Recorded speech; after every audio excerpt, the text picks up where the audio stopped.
आज हम पढ़ेंगे नेफ्थलीन की प्रॉपर्टीज़ के, केमिकल प्रॉपर्टीज़ के बारे में। और दूसरी हम रिएक्शंस यहाँ पर आज देख रहे हैं इसका अपचयन, रिडक्शन। रिडक्शन का मतलब है इस पर हाइड्रोजन का जुड़ना, हाइड्रोजनीकरण इसको हम कह सकते हैं। तो आपको पता है कि अल्कोहल और जो आपके पास सोडियम की जब रिएक्शन होती है तो हाइड्रोजन बाहर निकलती है। यहाँ अल्कोहल की जगह आइसोपेंटेनॉल लिया है इन्होंने। आइसोपेंटेनॉल ये भी एक अल्कोहल है।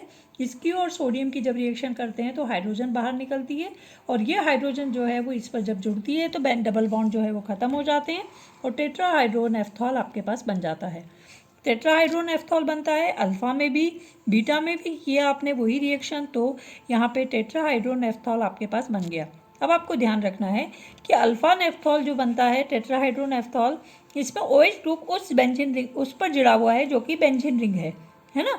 जबकि बीटा में OH ग्रुप उस कार्बन पे जुड़ा हुआ है या जो कि एलिसाइक्लिक वाली है, इसको इस वाले को बोलते हैं एलिसाइक्लिक। यहाँ कोई डबल बॉन्ड नहीं है इसलिए इसको एलिसाइक्लिक रिंग कहते हैं। तो एलिसाइक्लिक कार्बन पे रिंग वाली जो कार्बन है उस पे जुड़ा है, अल्फ़ा में वो बेंजीन रिंग पर जुड़ा है, ये आपको ध्यान रखना है, ठीक है। उसके बाद अगर आप रिएक्शन करेंगे किसकी, ऑक्सीडेशन, तो अल्फ़ा और बीटा दोनों का अगर आप ऑक्सीडेशन कर रहे हैं किसके प्रेजेंस में, KMnO4 और अल्कलाइन, NaOH और KMnO4 अल्कलाइन, KMnO4 के प्रेजेंस में रिएक्शन करोगे तो थैलोनिक एसिड बन जाता है, ठीक है ना। ये हमने नेफ्थलीन के केस में भी ये रिएक्शन देखी थी।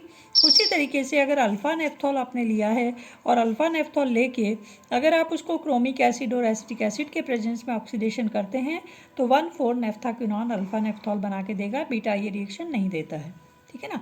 इसी तरीके से इसकी अगली रिएक्शन से इलेक्ट्रॉन स्नेही प्रतिस्थापन अभिक्रियाएं, जिसमें एक इलेक्ट्रोफाइल बेंजीन रिंग पर आके यहाँ जुड़ता है। अब अगर आपके पास OH ग्रुप है, अल्फ़ा पे है, तो अगला वाला जो भी ग्रुप आके जुड़ेगा इलेक्ट्रोफाइल वो 4 पोजीशन पे जुड़ेगा, और अगर आपका जो 2 पे है बीटा नेफ्थॉल है तो उसमें 1 पे जुड़ेगा। अभी हम देखेंगे, अगर हमने पहला सल्फोनिक करण हम कर रहे हैं, अगर हम H2SO4 के साथ रिएक्शन कर रहे हैं तो अल्फ़ा नेफ्थॉल जो है वो देखिए आपका पैरा पोजीशन पे ग्रुप आएगा। तो ये हो गया आपके पास 4 जो है आपके पास फिनॉल 1 क्या बोलेंगे इसको, 1 फिनॉल 4 सल्फोनिक एसिड, है ना।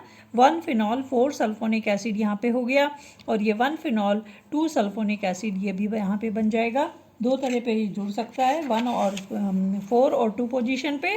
पर आपके पास अगर बीटा नेफ्थॉल है तो एक ही कंडीशन आपके पास है कि वो 1 पे ही जुड़ेगा, वो और कहीं नहीं जुड़ेगा, और इसलिए 2 फिनॉल और 1 सल्फोनिक एसिड, ये 1 पे है इसलिए 1 sulphonic acid 2 phenol 1 sulphonic acid. Thank you.